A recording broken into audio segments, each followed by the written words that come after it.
Todos estamos dando inicio al comité de GSC correspondiente al 2 de abril de 2019, calendario económico. Iniciemos haciendo una revisión de lo que fue publicado durante la jornada de ayer. Ya habíamos hablado de las buenas noticias del PMI en China, tanto el oficial como el del sector privado. En Europa, la confirmación de la desaceleración durante el mes de marzo, una desaceleración adicional. Y esperábamos estas cifras de PMI y de ISM manufacturero en los Estados Unidos. Con respecto a esto, tuvimos una noticia en línea con lo esperado para el PMI, era la versión definitiva, la preliminar me mostraba una lectura de 52.5, pero para el ISM manufacturero, que es un indicador un poco con mayor tradición en los Estados Unidos, hubo una sorpresa favorable ubicándose por encima de lo que el mercado había anticipado. Esto, digamos, de alguna manera impulsó a los mercados accionarios que ayer ya habíamos visto que estaban arrancando de manera positiva. Obviamente no lo vimos refrendado en el mercado colombiano por los bajos volúmenes de negociación, pero pues en el mundo en general tuvimos ayer una muy buena jornada en los mercados bursátiles. Hoy en los Estados Unidos estamos esperando la publicación de, bueno, ya fue publicada las órdenes de bienes durables, donde pues tuvimos una contracción de acuerdo a lo que el mercado había estado anticipando luego de una expansión del mes de enero. Esa contracción fue del 1.6%.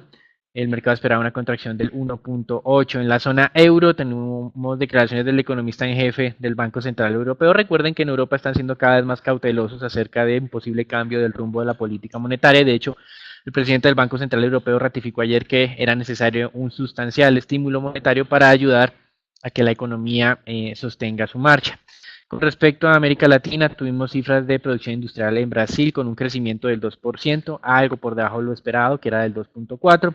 En Chile, un crecimiento de las ventas minoristas 0.7% frente a una expectativa que era del doble, 1.5%. Es decir, estamos viendo que América Latina está creciendo a un menor ritmo.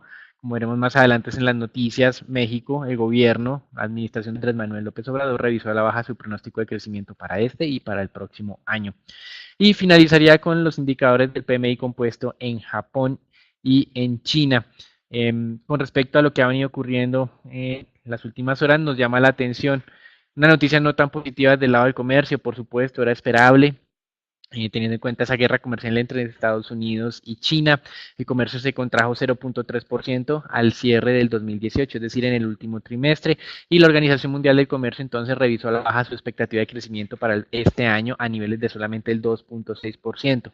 El comercio creció el 4.6% en el 2017, algo cercano al 3% en el 2018, y ahora estamos creyendo que crece menos. Esto está asociado obviamente a una menor actividad económica mundial. Nosotros ya hemos visto como el Banco de la República en Colombia anunció que los socios comerciales, los principales socios comerciales están creciendo menos de lo que se había estimado, pero a pesar de eso, en Colombia todavía no estamos revisando a la baja nuestras cifras de crecimiento. Eventualmente, en algún momento el gobierno y el banco tengan que hacer algunos ajustes teniendo en cuenta que, digamos, algunos indicadores como la confianza del consumidor y otros que va a compartir Edwin más adelante no están mostrando como un auge digamos, muy fuerte de la economía colombiana. De hecho, el día de ayer se dio a conocer el PMI del sector manufacturero con también una lectura no tan positiva. Con respecto a Europa, y como era de esperarse, el Parlamento Europeo todavía no llega a ningún tipo de acuerdo. La alternativa de las 8 que estaba evaluando, que gozó con más aceptación, era la de convocar un nuevo referendo, como le han querido llamar el referendo confirmatorio, pero no tuvo suficiente mayoría. La votación fue 280 contra 292. Recuerden que en el Reino Unido hay un movimiento creciente de euroescépticos que están tratando de defender los resultados del primer referendo para que el Parlamento, como dicen ellos, no los esté engañando, ni el gobierno de Theresa May. Y en lo que parece al interior del gabinete que está tomando más fuerza es solicitarle a la Unión Europea una postergación prolongada del Brexit, algo que puede causar división al interior del Partido Conservador. Recuerden que dentro del Partido Conservador de la primera ministra tenemos una facción dura que quiere divorciarse cuanto antes y una facción moderada que quiere un acuerdo suave de transición y también unos nexos fuertes con la Unión Europea. Cualquier decisión que tome o que adopte Theresa May va a dividir a su partido y esto digamos que es uno de los temas que ya está generando un poco de cansancio, no solamente entre los votantes, sino en la prensa, pues considera que la primera ministra no tiene suficiente maniobrabilidad y que debería convocarse unas nuevas elecciones. Esta es una nueva alternativa que se está abriendo ahora. Ya no estamos hablando solamente del divorcio el 12 de abril, sí o sí, sin acuerdo, ni de una postergación prolongada, sino de la posibilidad de que sea necesario la convocatoria de unas nuevas elecciones para que tengamos un nuevo gobierno del Reino Unido y ahí ver si se puede destrabar esta situación. Mientras tanto, el comisario de Servicios Financieros de la Unión Europea, Valdis Dombrovskis, manifiesta que ellos se han venido preparando para una salida del Reino Unido sin acuerdo, el hard Brexit como se conoce técnicamente, pero que de todas maneras y a pesar de esa preparación puede haber problemas o efectos de liquidez en los mercados de capitales. El Banco de Inglaterra y el Banco Central Europeo están preparados para irrigar suficiente liquidez, pero creen que puede haber algunos problemas de corto plazo con este evento. Y en los Estados Unidos ayer, como manifestábamos, ISM manufacturero acompañó al PMI de China para generar un buen impulso en los mercados accionarios. También los gastos de construcción marcaron máximos de los últimos 9 meses. El mercado esperaba contracción y lo que tuvimos fue un crecimiento de cerca del 1% y una revisión del anterior dato incluso más al alza. Con respecto a América Latina, las noticias parecen no ser tan favorables. El Banco Central de Argentina decidió mantener su tasa de referencia en el 62.5% para combatir la alta inflación. Sus indicadores de corto plazo sugieren que la inflación se va a mantener con fuertes presiones alcistas durante el mes de marzo y el de abril. Y en México, como mencionamos, la administración de Andrés Manuel López Obrador revisó a la baja su rango de crecimiento esperado para este año. El rango estaba del 1.5 al 2.5 y la bajó del 1.1 al 2.1, es decir, 40 puntos básicos menos, tanto en la parte alta como baja del rango. Y para el próximo año también la redujo de manera importante. El rango anterior era 2.1 a 3.1 y lo bajó del 1.4 al 2.4%. Con respecto a los mercados accionarios, el día de ayer fue un muy buen día, con valorizaciones superiores al 1% en Estados Unidos y en Europa. Hoy lo que estamos viendo es una dinámica que se replica, pero un poquito más moderada en los Estados Unidos. En Europa las valorizaciones son cercanas al 0.4%. Los futuros en Estados Unidos están relativamente planos en este momento. Desde el punto de vista corporativo, Boeing tiene una nueva mala noticia. Singapore Airlines está dejando en tierra ahora unos aviones 787-10 debido a que una inspección rutinaria en los motores mostró un debilitamiento de materiales anticipado o prematuro.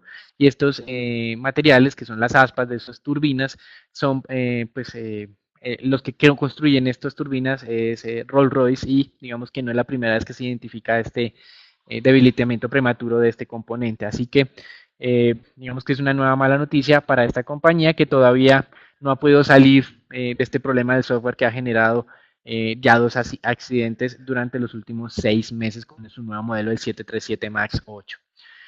El Standard & Poor's está con esa valorización del día de ayer a solamente 2% de su máximo histórico, lo que ha facilitado esa recuperación del mercado durante este año 2019 es sin duda el cambio de postura de la Reserva Federal y el avance en las negociaciones comerciales entre Estados Unidos y China. Sin embargo, en Europa, recuerden que continuamos con la falta de definición de lo que va a ocurrir. Hasta el momento, cerca de 20 compañías que están incluidas en el Standard & Poor's 500 han publicado sus resultados. Continuamos teniendo sorpresas favorables en el tema de la utilidad en cerca de un 80% y de los ingresos en cerca de un 40%. Con respecto a las monedas, el dólar el día de hoy, como ustedes pueden ver, se está fortaleciendo. Tenemos estancamiento en el mercado accionario, fortalecimiento en el dólar en su mayoría frente a monedas de referencia, incluyendo un descenso importante de la libra esterlina. Hoy la libra esterlina está perdiendo todo lo que ganó el día de ayer. Hay una alta volatilidad en esta moneda pues por la falta de definición, aunque en el mercado está cada vez más confiado de que tal vez lo que vamos a tener es una prolongación fuerte o una postergación muy larga de la fecha del divorcio, y esto pues para algunos, como el caso de Morgan Stanley, los está haciendo que recomienden la compra de libra esterlina pues ante esta más factible escenario. También Morgan Stanley está diciendo que el dólar va a perder valor porque la Reserva Federal cambió su discurso y también hay una desaceleración en Estados Unidos. Sin embargo, nos llama la atención esta conclusión de Morgan Stanley, teniendo en cuenta que la desaceleración más fuerte se ha producido en otras zonas como la zona euro, más que en los mismos Estados Unidos. De todas maneras, compartimos con ustedes esta recomendación donde Morgan Stanley calcula un descenso del 6% en el valor del dólar frente a las otras monedas de referencia en el mundo.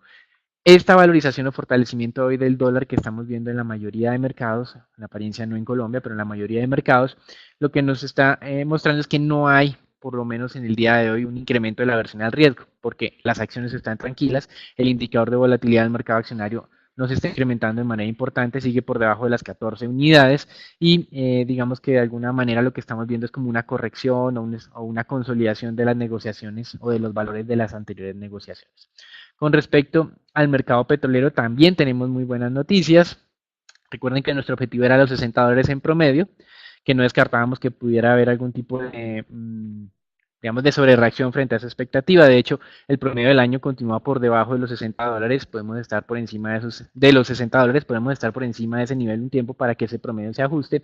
Hoy estamos registrando un nuevo máximo de 61,90, es decir, $62 el WTI. Se ha cerrado un poco esa diferencial entre Brent y el WTI. ¿Qué ha llevado a esto? Pues algunos anuncios, el mercado espera una contracción de los inventarios durante esta semana, 900 barriles menos, de acuerdo al sondeo para lo que tenemos el día de hoy del API. Esto en teoría es alcista. También la administración Trump está evaluando que para el mes de mayo imponga nuevas sanciones en contra de Irán. Recuerden que el año pasado, exactamente en mayo, Estados Unidos se salió de ese acuerdo de no proliferación nuclear que habían firmado con Irán y 6 meses después inició unas nuevas sanciones en contra de ese país. Hay unas exenciones para 8 países que pueden comprar crudo iraní, pero digamos que eso va a ser evaluado en el mes de mayo. La administración Trump, como estamos viendo, está lista para iniciar una nueva ronda de sanciones en contra de este país. Venezuela detuvo operaciones nuevamente por problemas de suministro de energía. Al mismo tiempo, el régimen de Maduro cambió al ministro de Energía Eléctrica, que es un militar que lleva 4 años al mando de esta cartera. Anunció oficialmente, porque en la práctica ya lo tenían, un racionamiento de cerca de 30 días el cual denominó administración de carga. Digamos que estos nombres no nos va a decir realmente nada. Nombró a un ingeniero ahora eléctrico para que dirija esta cartera, pero como ustedes bien saben, ya años, desde el año 2007, sin ningún tipo de inversión en este sector. En este 2007 hubo nacionalización de varias empresas del sector eléctrico, nacionalización liderada por el entonces presidente Hugo Chávez, y pues tenemos hoy, más de 10 años después, las consecuencias de una muy mala gestión. Con respecto a lo que había mencionado ayer, que se iba a publicar el reporte de la OPEP, este reporte mostró que la producción venezolana descendió por primera vez desde el 2003 del millón de barriles día de producción durante el mes. Más exactamente, produjeron 900.000 barriles. En ese 2003 se había producido un descenso a 630.000 barriles precisamente porque hubo un paro petrolero de las personas que intentaron sacar del poder a Hugo Chávez Frías en ese momento. Fue el único golpe de Estado que enfrentó Hugo Chávez.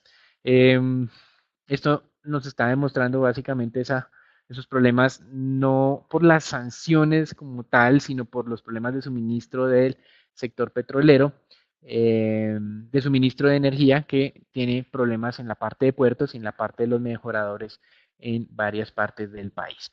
Y al mismo tiempo la OPEP anunció que su producción había descendido 180.000 barriles durante el mes de marzo. Si se dan cuenta, básicamente el descenso es su mayoría explicado por el tema Venezuela, es decir, que la OPEP viene poco a poco cumpliendo con sus recortes de producción anunciados en el mes de octubre, no porque los países lo estén haciendo de manera ordenada, sino porque Arabia Saudita de alguna manera está corriendo con la mayoría de esta reducción de producción. Arabia Saudita está yendo más allá de lo que se comprometió y también de manera involuntaria, en algún caso por las sanciones a Irán, Irán pues no puede producir tanto y por inoperancia y falta de gestión en el caso de Venezuela. Pero Rusia no está reduciendo su producción como se comprometió y por eso es que hay un poco de dudas acerca de ese acuerdo o de la efectividad del acuerdo OPEP. De hecho, hay un reporte de una firma tal vez no muy conocida para nosotros, DNB, en el que dice que los recortes se van a mantener, pero que el cumplimiento no va a ser del 100%, sino solamente del 60%, pero que los problemas operativos de Venezuela van a ser suficientes para mantener balanceado el mercado petrolero. Y con respecto entonces a lo que estamos esperando, entonces hay un canal alcista que se marcó desde inicios del mes de febrero, donde pues aún hay espacio adicional de corto plazo para que el WTI se valorice. El siguiente objetivo estaría alrededor de los $63 el WTI. En este momento estamos en los 62. Con respecto a los mercados de renta fija, luego de 4 jornadas consecutivas en que las tasas subían porque estaban en un nivel muy bajo, hoy descienden cerca de 2 puntos básicos para el referencial en los Estados Unidos. De todas maneras, recuerden que para nosotros esas tasas son muy bajas e incluso los analistas siguen apostando que las tasas de los tesoros a 10 años van a cerrar este año y el próximo cerca del 3%. Recuerden que Goldman Sachs revisaba eso a la baja del 3 al 2,8%, pero que de todas maneras esas expectativas de los analistas seguían muy altas. Hasta aquí el reporte internacional. Iniciamos el reporte de Colombia, que va a estar siendo liderado por Edwin.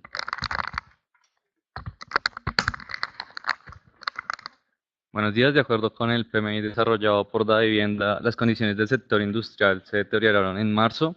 El indicador se ubicó en 48,9 puntos, estando así en terreno de contracción por tercer mes consecutivo. Esta contracción se dio debido a la contracción más acelerada que hubo en los nuevos pedidos y al recorte de puestos de trabajo. De acuerdo con el jefe de estudios del Grupo Bolívar, esta, la falta de demanda fue la que afectó como tal la expansión del sector. Por otro lado, también destaca el documento que el volumen de compras volvió a reducirse a pesar de que los precios de los insumos han continuado bajando y se ubicaron en la tasa más baja en los últimos 4 años. Y finalmente, también por destacar que el nivel de confianza empresarial, pues a pesar de todos estos indicadores, fue el segundo más alto en los últimos 6 meses, por lo que, em, pues digamos que a futuro se prevería uno que este indicador debería empezar a aumentar y a estar en zona de expansión.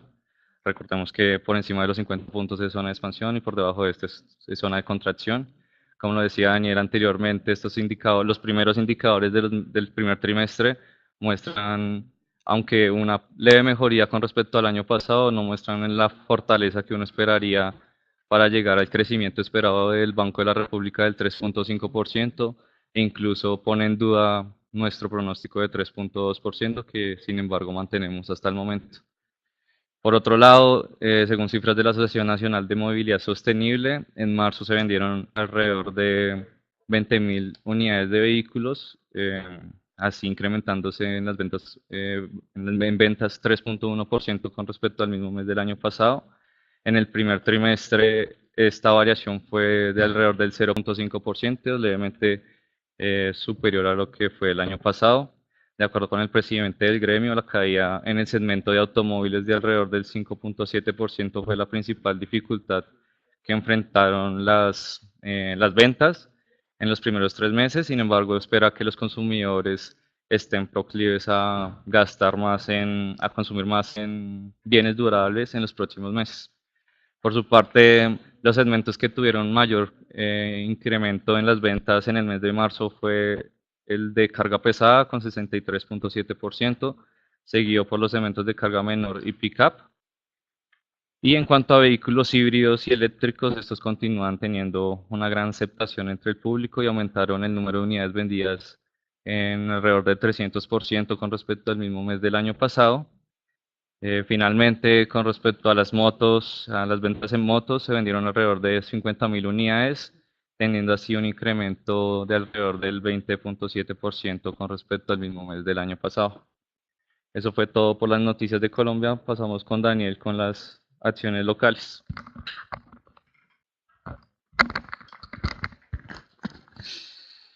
Bueno, como mencionábamos al comienzo de este comité, la jornada de ayer fue especialmente atípica desde el punto de vista del volumen transado, 73.000 millones de pesos, lo cual está un 50% de lo normal en el mercado de valores de Colombia. Al mismo tiempo, la acción que más se negoció, como ha sido tradicionalmente, fue la acción de Ecopetrol con cerca de 20.000 millones, más exactamente 19.000 millones. El Colcap, eso sí, en contravía de la tendencia internacional, descendió 0,37%. Seguimos esperando de todas maneras que repunte a los niveles de los 1.600 puntos en las próximas jornadas, pero pues hemos visto como una apatía en el corto plazo a ese emisor. Durante la última jornada, la acción que más se valorizó fue... Vamos a mirar acá la custom. Un momento.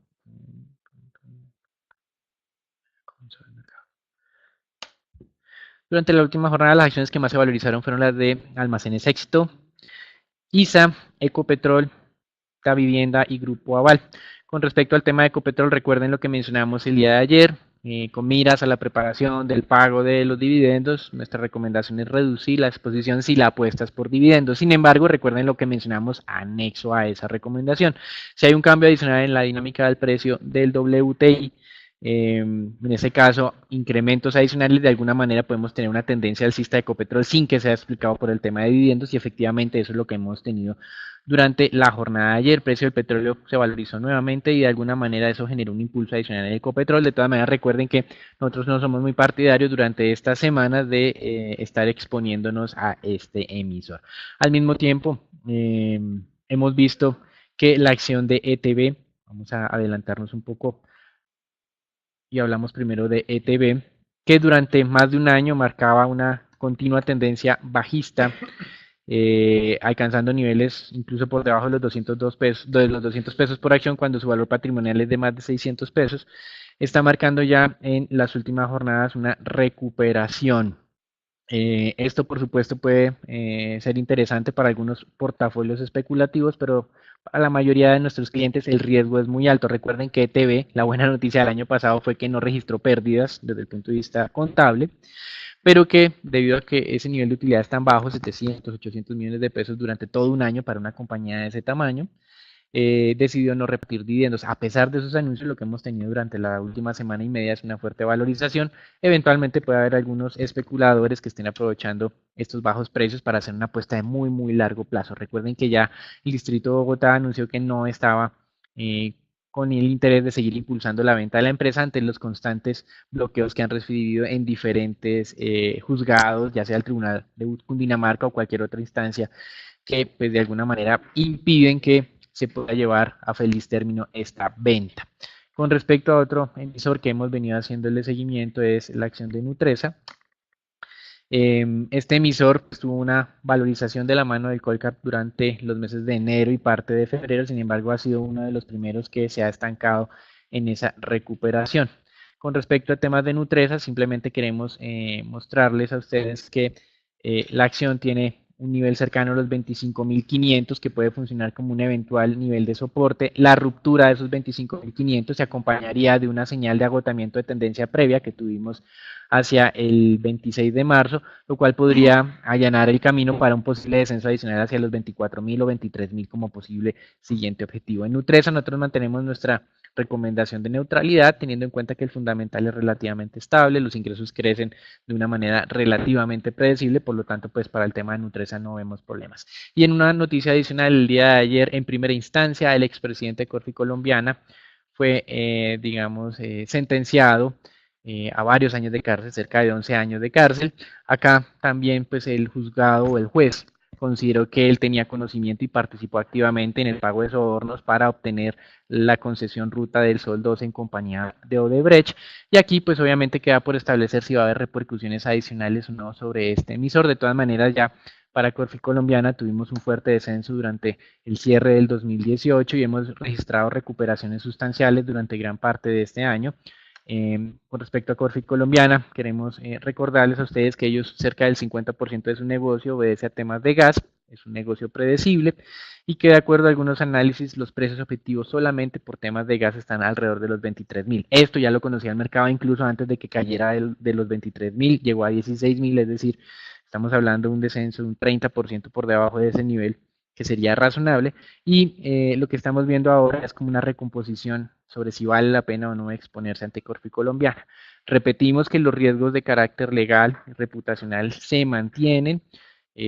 No puede estar esperando que, si bien es cierto, el expresidente de la compañía sea sentenciado, la compañía como tal se mantenga ajena a esas sanciones. Eso puede ser una apuesta que uno pueda tener, pero tal vez lo más relevante sería recordar esta parte de que el tema o el portafolio de gas de Corfi Colombiana da suficiente valor como para tener un nivel base o un nivel objetivo o de arranque cerca de los 22.000, 23.000 pesos y de ahí en adelante esperar valorizaciones adicionales dependiendo por supuesto de lo que ocurra con este tema de las investigaciones en concesionaria Ruta del Sol 2. Hasta aquí todo lo que tiene que ver el mercado de renta variable lo dejamos con Edwin para la parte del dólar y de renta fija.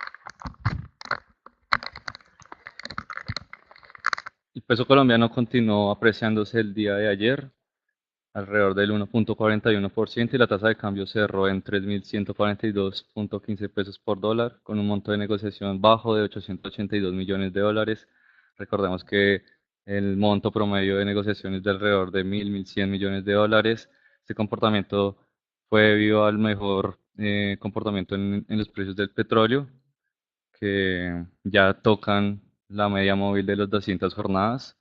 Con respecto al índice de XY, estamos viendo que continúan su tendencia alcista y que podría continuar hasta los 98, hasta esta resistencia de los 97.6 puntos, por lo que no tiene mucho espacio de valorización, lo que favorecería al peso colombiano y podría tener mayores apreciaciones en este.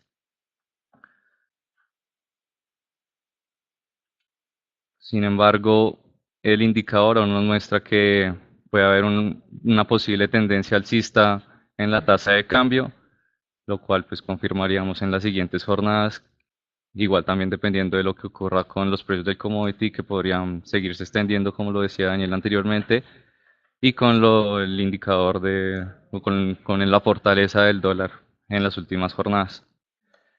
Con respecto a renta fija local, la curva de TES en pesos se mantuvo flat con movimientos mixtos entre de las referencias de esta. Los los TES con vencimiento 2024 se mantuvieron intactos en 5.74% con respecto a la jornada de ayer, mientras que los TES a 10 años se valorizaron un básico y cerraron el día en 6.4%. Los test denominados en UR, por su parte, se valorizaron 1.7 básicos en promedio, contrarrestando como el movimiento que no había tenido en las últimas jornadas, que había sido bastante quieto. Estos comportamientos están muy en línea con lo que ha ocurrido con los tesoros norteamericanos, que se han venido desvalorizando en las últimas jornadas, por lo que también pensamos que los test podrían continuar como ese comportamiento. Con respecto a la corporativa, se pagaron alrededor de 15.800 millones a través de bolsa y 469.000 millones por OTC. Lo más transado fue tasa fija con vencimientos a 2020, seguido de títulos indexados a inflación al mismo plazo. Estos se operaron alrededor del 5.45% ambos, a una TIR de 5.45, y el monto de negociación de estos fue de alrededor del 42% del monto total, un monto bastante pues abultado para dos referencias como tal de pues de todas las que hay. Disminuyó el monto de negociación que hubo en tasa fija en las últimas jornadas, pasando como del 67% al 45% de ayer, también con montos bastante bajos de negociación en estos indicadores. Eso fue todo por el informe de hoy. Los esperamos mañana con un nuevo comité y les recordamos que nos sigan en nuestras redes sociales, Facebook y Twitter para mantenerse informados acerca de los movimientos del mercado de capitales. Muchas gracias.